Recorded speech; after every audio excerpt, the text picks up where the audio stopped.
pessoal, bom dia! Mais uma vez aqui Cadu Lemos para falar dos gatilhos do Flow, e hoje os gatilhos são os gatilhos ambientais. Você sabe que o ambiente é tudo para construir condições adequadas para a ativação do Flow. E eu falo isso porque a gente lidou com isso desde a nossa origem como seres humanos.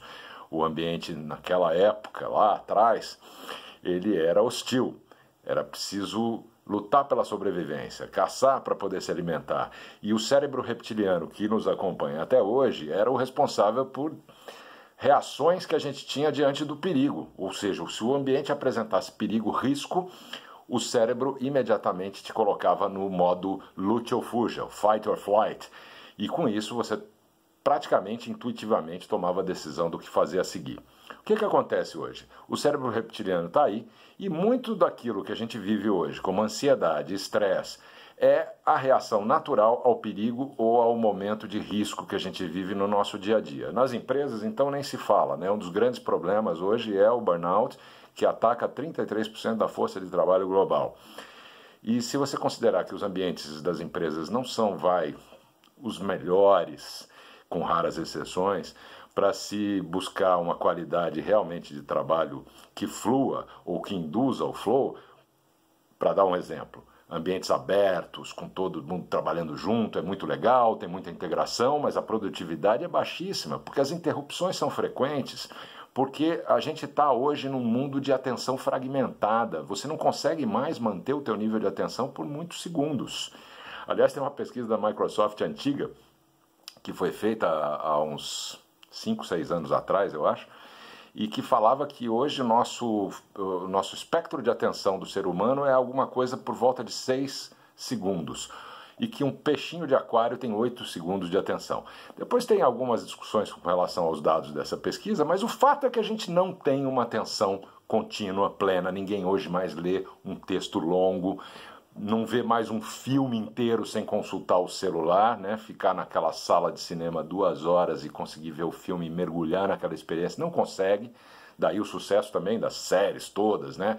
Bombando aí, porque você consegue parar a hora que você quer, vai fazer alguma coisa, não vê um capítulo tão longo, enfim. Estou aqui tergiversando, como já diria uma pessoa que vocês conhecem bem. De qualquer forma, o fato é que o ambiente é o que constrói uma das grandes variáveis para a ativação do flow. E o primeiro gatilho desses gatilhos ambientais é o alto risco ou uma consequência grande, como naquela época de ter que enfrentar o perigo para sobreviver e para se alimentar. Hoje a gente também tem que lidar com riscos de orçamento, de dar certo ou não uma ideia. Então, para grupos que trabalham juntos em empresas, buscar uma integração, uma coesão, uma familiaridade, aquilo que eu menciono lá no meu artigo no LinkedIn, é fundamental para você ativar o seu estado de flow coletivo, né? Ter risco naquilo que você está fazendo, ter o seu na reta. E quando isso existe, imediatamente a tua atenção é ligada, teu foco é ligado, porque quando há risco, perigo rondando o ambiente, a gente não precisa se concentrar muito para ativar o foco. Os níveis de risco elevados, né, aquilo que está acontecendo, já faz isso pela gente. Então, considerando que sobrevivência é fundamental a qualquer organismo, o nosso cérebro tem como prioridade número 1 avaliar toda a informação disponível para identificar qualquer coisa que possa trazer esse risco ou algum problema para a gente. Portanto, isso já nos coloca em condição de ir buscando aquele estado de foco, de hiperfoco. Então, alto risco e consequência conduz sua atenção para o momento agora, para o momento presente, para aqui, né? Quando uma atividade que você está fazendo tem significado alinhado com um senso de propósito, né, com aquilo que você está fazendo, com um significado claramente definido, focar fica então muito fácil.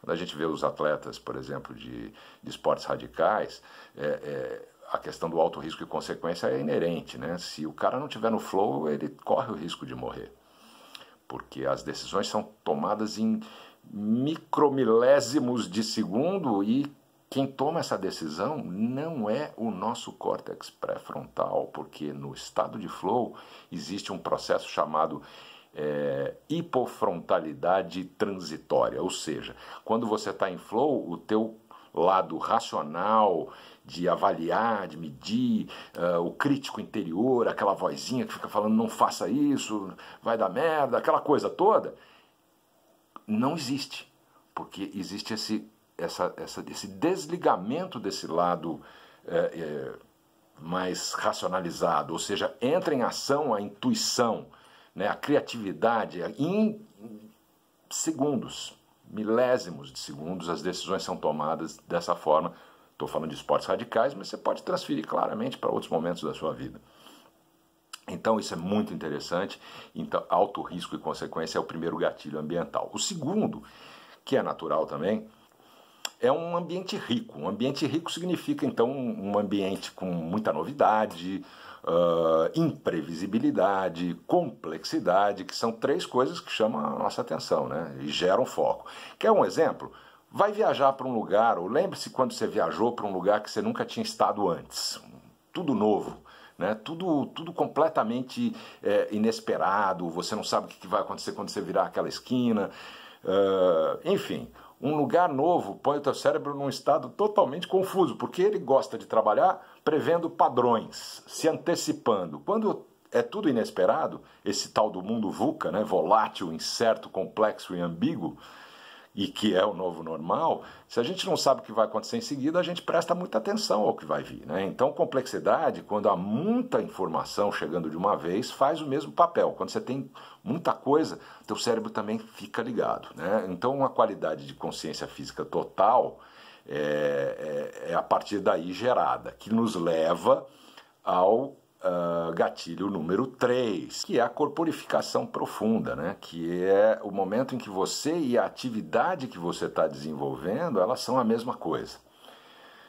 Você está tão ligado àquilo que vira uma coisa só, né? É uma qualidade de consciência física total, uma fusão com a atividade, significa então prestar atenção e focar com várias correntes sensoriais ao mesmo tempo, com todos os teus sentidos ao mesmo tempo. Então, essa é uma das razões pela qual os atletas de alta performance também acessam isso imediatamente, né? Porque no esporte isso acontece imediatamente. O surfista é a onda, por exemplo, o alpinista é a montanha. Então, com isso, esses três gatilhos são extremamente importantes para você ativar o seu estado de flow. A gente começou então a série com o vídeo dos gatilhos psicológicos e hoje a gente faz essa complementação com os gatilhos ambientais, que são esses três aí, né, que a gente falou: o ambiente rico, uma incorporação ou corporificação profunda e, claro, alto risco e consequência envolvidos, né? Então, se a gente pensar no mundo atual, no mundo do trabalho, é o seu na reta também junto com a tua equipe. Então, pessoal, mais um vídeo. Semana que vem eu aviso quando sai, que são os gatilhos sociais. É um vídeo que vai ser um pouco mais longo que esse, porque são mais gatilhos sociais. A gente se vê em breve e fique ligado e que o flow esteja com você. Tchau, tchau.